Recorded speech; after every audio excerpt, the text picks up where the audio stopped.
C레벨의 역할이 어떠하다라는 것에 대한 감이 없어요. 얼핏 보면 일 안 하는 것 같아요. 사무실에서 앉아서 괜히 일하는 사람 부르는 것 같고 이게 문화가 안 맞네 이렇게 되거든요. 그래서 준비할 것이 있다는 거죠.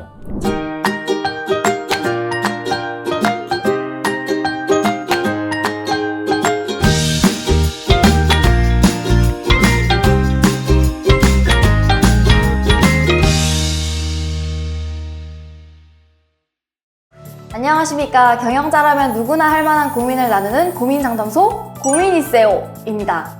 오늘을 위해서 제가 여기 세 분을 모셔왔습니다. 가장 끝에 계신 한현진 대표님부터 자기소개 부탁드립니다. 예, 안녕하세요. 저는 바이오닷 한동녹용연구소를 경영하고 있는 한현진 대표입니다. 네, 반갑습니다. 안녕하세요. 저는 IT 패션 브랜드 그리티 파머스의 박소희 대표입니다. 반갑습니다. 반갑습니다. 경영자의 친근한 친구 경쾌하고 민첩한 로빈 코치 김경민입니다. 반갑습니다. 경쾌하고 민첩한. 네, 경민자. 오늘 함께 이야기를 나눠볼 주제는 C레벨 채용에 대한 내용입니다. 제가 사연을 읽겠습니다. 안녕하세요. 저는 인사팀장으로 근무하고 있는 사람입니다. 최근 사업 확대를 위한 인력 충원으로 고민이 많습니다. C레벨급을 외부에서 채용하려고 하는데 내부에서 찬반이 갈립니다. 우리 회사만의 히스토리와 맥락을 이해할 수 없지 않냐는 입장과 우리는 고여있으니 신선한 시각이 필요하다는 입장 두 가지가 존재합니다. C레벨급을 외부 채용하는 것이 맞을까요? 아니면 내부에서 키워야 하는 걸까요? 여기까지가 오늘의 사연입니다. 네. 이야기를 나누기 전 만약 세 분의 대표님께서 이 사연의 주인공이라면 외부 채용을 할 것인지 아니면 내부 양성을 할 것인지 선택하는 시간을 가져보려고 하는데요. 1번을 외부 영입, 2번을 내부 양성. 하나, 둘, 셋. 2. 네, 1번 한 분, 2번 두 분. 내용이 갈렸는데요. 네. 1번을 선택하신 박소희 대표님부터 왜 1번을 선택하셨는지. 지금 보고라고 하면이 전제인데 지금 우리 인재가 갑자기 뭔가 C레벨이 된다라는 것이 별로 그려지지가 않는다고 해야 되나? 그런 부분이 있어서 만약에 지금 당장 영입을 해야 된다면 외부에서 영입을 한번 해보는 것도 경험이 되지 않을까 싶습니다. 감사합니다. 그럼 2번을 선택하신 한현진 대표님께서는 왜 내부 양성을 선택하셨는지 궁금합니다. 근데 저는 이제 아주 만족할 만한 어떤 상황이 안 생겨서 내부에서 키워서 그 C레벨로 올리는 게 저는 맞겠다고 생각하는, 생각하고 있습니다. 자, 그럼 2번을 선택하신 아하. 네, 로빈 코치님은 어떤 생각으로 2번을 선택하셨는지 궁금합니다. 당연히 뭐 비즈니스라고 하는 것은 쉽게 이야기해서 싼 사람 뽑아서 비싼 사람 만드는 게 비즈니스예요. 내부의 경험치를 가지고 있는 사람들이 성장을 해서 C레벨, 그러니까 임원의 레벨이죠. C레벨까지 올라가는 것이 인재 경영의 지향점이기 때문에 너무나 당연히 내부에 성장한 인재를 하지만 사업이 달성해야 될 목적이나 또는 외부에서 아주 함축적인 지식이 들어와야 되는 그 상황에서는 외부 영입도 할 수 있죠. 그러나 우선순위는 내부 성장이다. 이런 차원에서 저는 2번으로 선택했습니다. C레벨을 채용하는 것이 좋을까요? 내부에서 양성하는 것이 좋을까요? 이에 대한 로빈 코치님의 네. 답변이 궁금합니다. 이야기를 나누기에 앞서서 이 두 가지는 뭐 절대적으로 어느 쪽이 맞다라고 보기는 어렵잖아요. C레벨을 영입할 거냐, 혹은 C레벨이 아니라도 뭐 미들급이라도 영입할 거냐, 아니면은 직원을 양성시킬 거냐에 있어서 가장 중요한 고민이 있다면 그게 어떤 게 있을까요? 보통 그 C레벨급으로 간다는 거는 그만큼 회사에 대한 경험도 있어야 되고 그리고 그만큼에 대한 성과를 이뤄낸 사람이어야 되거든요. 그런 자리에 있는 사람들이 새로운 어떤 도전이나 성과를 내는 거에 대한 부담을 많이 갖고 있고 좀 더 안전하게 가려는 느낌이 더 있는 것 같아요. 아무래도 중견기업이나 대기업의 출신들이 아마 오게 될 텐데 그쪽에 일하는 방식은 넓은 호수에서 멀리 바라보고 열심히 달리는 방식이기 때문에 조금 방식이 다르죠. 근데 중소기업이나 언더백 기업으로 오게 되면 금류탁이잖아요. 사실은 언더백 기업들을 보면 실무 역량이 탁월한 사람이 탁월한 사람이에요. 그런데 회사가 커지다 보면 하이라키들이 좀 생기잖아요. 벌써 3단계, 4단계, 5단계가 생기면 어떤 능력이 중요해지냐면 피플 리더십이죠. 커뮤니케이션을 해내는 거. 근데 문제는 뭐냐면 마치 개미 시절에는 공룡을 상상도 못하죠. 2차원이 3차원을 상상 못하는 것처럼 조직 내에 임원의 역할, C레벨의 역할이 어떠하다라는 것에 대한 감이 없어요. 얼핏 보면 일 안 하는 것 같아요. 사무실에서 앉아서 괜히 일하는 사람 부르는 것 같고 이게 문화가 안 맞네 이렇게 되거든요. 그래서 준비할 것이 있다는 거죠. 첫 번째는 그 사람들은 현재 속한 조직에서 어떤 방식으로 일해 왔는지에 대한 이해가 좀 필요합니다. 임원으로서의 일하는 방식이라는 게 있고, 부장급의 일하는 방식이 있고, 차과장급의 일하는 방식이 있기 때문에, 내가 임원을 뽑는다? 그러면, 그 사람은 이런 방식으로 일하지, 먼저 알아야 돼요. 두 번째, 레퍼런스 체크를 반드시 해야 됩니다. 그냥 멋진 회사에서, 잘 나가는 회사에서 있다가 임원으로 된 분도 솔직히 조금 자기 증명이 없는 분들도 있을 수 있습니다. 그래서 반드시 주변에 레퍼런스 체크해서 어떤 방식으로 성과를 내는 분인지, 일하는 방식은 어떤지, 주변 사람들과의 관계는 어떤지 좀 확인을 하시고요. 그 다음에 이제 실제로 영입의 단계로 가면 이런 경우가 좀 있어요. 교수님이 추천했으니까 훌륭한 분이시겠죠. 그렇게 해서 괜찮으면 괜찮은데 약간 아쉬움이 생각되면 검증 잘못했네. 혹은 연봉 너무 많이 드렸네. 이렇게 생각되면 벌써 말이 세집니다. 이렇게. 그러면 좀 어그러지게 되거든요.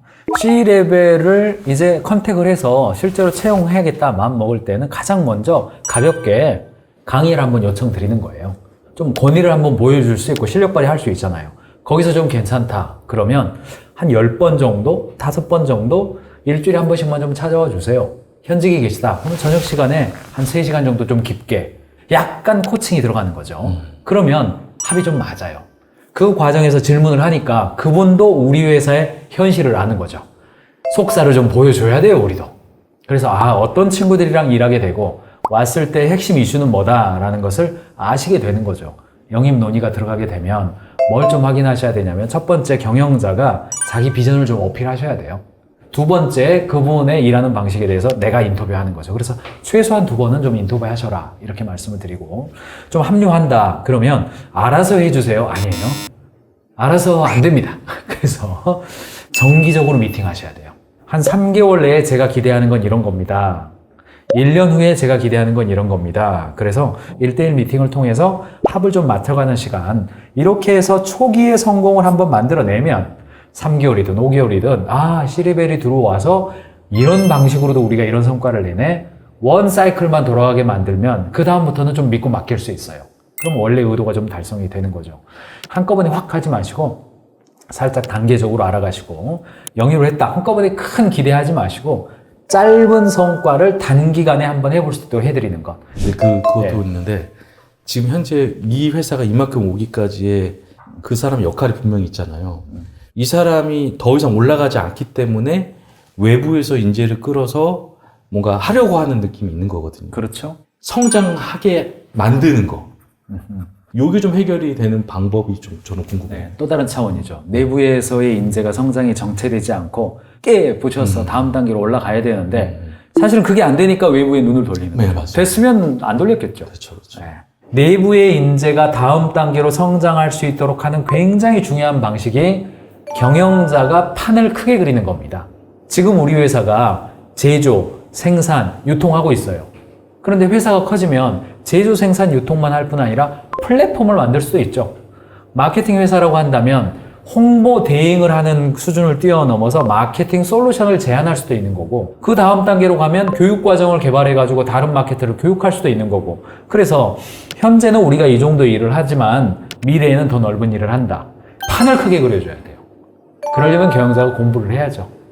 이 직종에 있어서 전문가들은 어떤 거고, 이 업을 하는 데 있어서 넓어지면 어떻게 되는지, 이거를 가능성을 계속 보여주는 거죠. 저는 이 표현을 운동장을 넓혀줘라 이런 표현들을 쓰거든요. 그래서 직원 입장에서도 이 회사에서 내가 하는 일이 단순히 입력하는 일이었는데 1, 2년 지나면 그 다음 일이네, 그 다음 일이네, 그림을 좀 표상을 갖게끔, 굳이 퇴사하지 않고도 이 회사 안에서 내가 점점점 C레벨까지 갈 수 있다라는 퍼스펙티브로 그려주는 거죠. 이게 이제 첫 번째고, 그리고 중요한 두 번째가 있는데요. 그것은 내부에서 가르칠 수 없는 것을 외부 자원을 통해서 가르치도록 하는 거죠. 예를 들어서 저도 PD들이 있어요. 저 이 카메라 뒤편에 PD들이 있는데 제가 PD 전문가는 아니잖아요.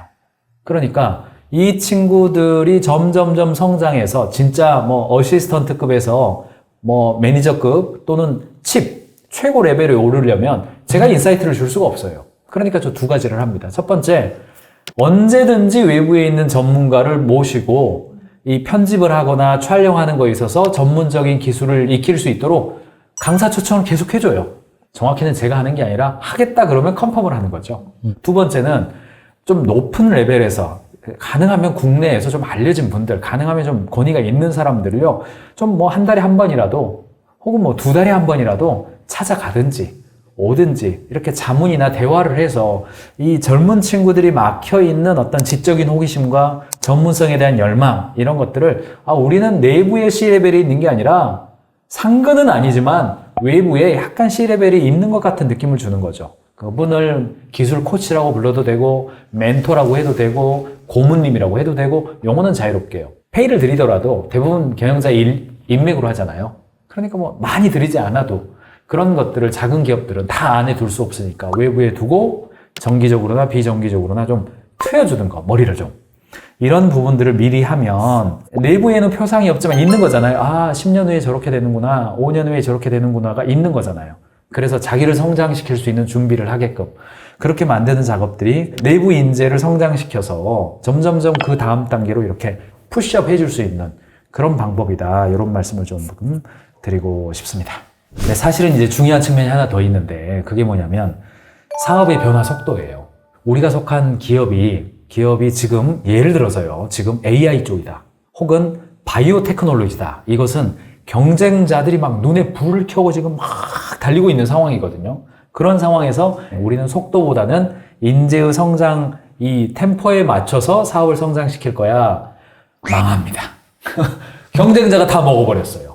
이 산업에 속한 곳이 지금 정말 비즈니스 트렌드가 빨리 바뀌는 곳이다. 그러면 내부 인재보다는요, 외부에서 좀 투자도 좀 받고, 외부에서 전문가들, 초전문가를 돈 주고 빨리 데리고 와서요, 실력 발휘하게 해주고, 그렇게 하면서 내부에 있는 사람도 빠르게 그 지식을 갖추어서 경쟁에 밀리지 않도록 하는 그런 상황도 있습니다. 그렇지 않은 상황에서는 내부의 변화가 어느 정도 산업이 좀 세팅돼 있고, 좀 새로운 걸 개발하면 사람들이 좀 움직이고 이렇게 변화의 속도가 그런 정도라면 돈 끌어당겨서 돈으로 사람 사가지고 하는 상황은 굉장히 어려운 상황으로 갈 수가 있습니다. 그래서 우리의 산업이 지금 어떤 속도에 처해 있느냐 그거 보시면서 속도를 결정하시는 게 좋겠다. 그러면 그렇게 인재를 채용했어요. 모든 것들을 다 만족시키고 이제 그 순서대로 했는데 뚜껑을 딱 열어봤는데 이 사람도 예기치 못한 일들이 생겼고 그래서 성과가 안 나는 거예요. 3개월이 돼도 6개월이 돼도 1년이 돼도. 근데 그러니까 이 사람이 이제 힘든 거예요. 그럼 그때 그 골든타임이 있는가? 좋은 마무리를 해야 되는데 그걸 놓치니까 감정이 상하는 경우가 있거든요. 네, 뭐 인재를 영입했다 하더라도 경력직이어도 수습기간을 거쳐야 됩니다. 근데 수습이라는 단어가 약간 좀 우리나라에서는 그렇잖아요. 그래서 제가 표현을 쓰는 것은 데이트 기간이다 이런 표현을 씁니다. 경력직이란다 하더라도 3개월 정도는 우리가 서로를 잘 합을 맞춰봐야 되니까 일종의 데이트 기간으로 보겠습니다.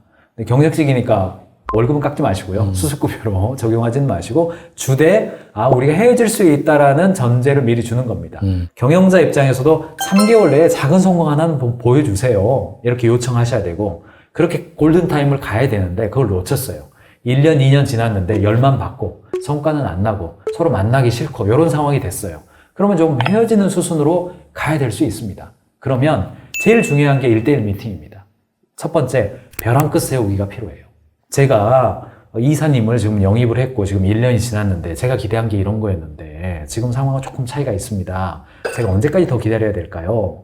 그러면 이런 상황 때문에 그렇고 실은 내 잘못이 아니고 뭐 이런 것 때문에 그렇고 이런 거 투자 안 해줘서 그렇고 이렇게 이야기 하시겠죠. 당연히. 그러면 이렇게 하셔야 돼요. 현재 상황에서 제가 해드릴 수 있는 건 여기까지입니다. 제가 3개월 정도 더 시간을 드리겠습니다. 6개월 더 시간 드리겠습니다. 그때 요 정도 결과는 꼭 부탁드리겠습니다. 이거 저 절박합니다. 요게 벼랑 끝 세우기입니다. 그렇게 해서 벼랑 끝에서 다시 살아나왔다. 너무 행복한 거예요. 그래도 안 된다. 그러면 영향력을 차단하는 단계예요.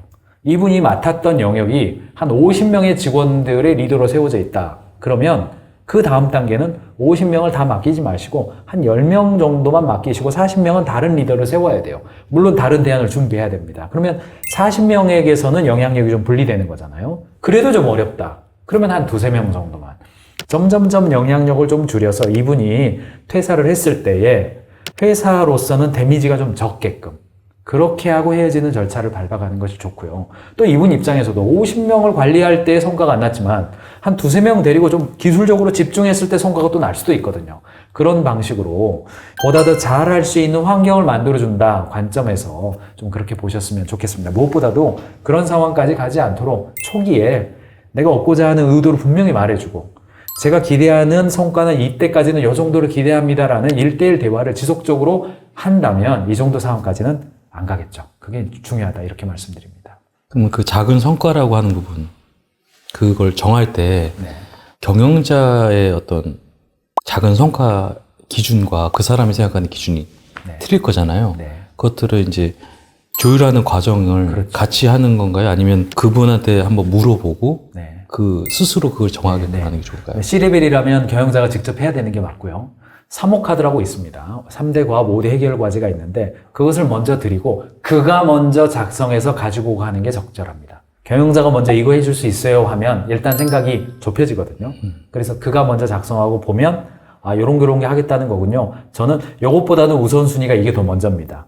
이것 말고도 이건 저 필요합니다. 그리고 대화해서 합을 맞춰가는 겁니다. 그리고 그 다음에 전략도 받고 지원사항도 지원해주고 요청할 것 요청하고 그렇게 가는 게 맞죠. 가장 먼저는 속도, 내부 인재의 양성, 어떤 레벨, 그리고 외부를 영입한다면 한꺼번에 네, 알아서 해주세요가 아니라 경영자가 차근차근 스텝을 밟는 거. 이렇게 제가 말씀드린 것 같습니다. 네, 감사합니다. C레벨 채용에 대해서 고민하고 계신 분들에게 이 영상이 도움이 되길 바랍니다. 오늘 함께 해주신 여기 한 대표님, 박 대표님, 그리고 로비 대표님 감사합니다. 감사합니다. 기업을 운영하면서 이런 것까지 고민해봤다. 고민을 함께 나누고 인사이트를 얻는 시간 고민이세요 였습니다. 시청해주셔서 감사합니다. 다음번에 또 다른 고민으로 찾아뵙겠습니다. 감사합니다. 감사합니다.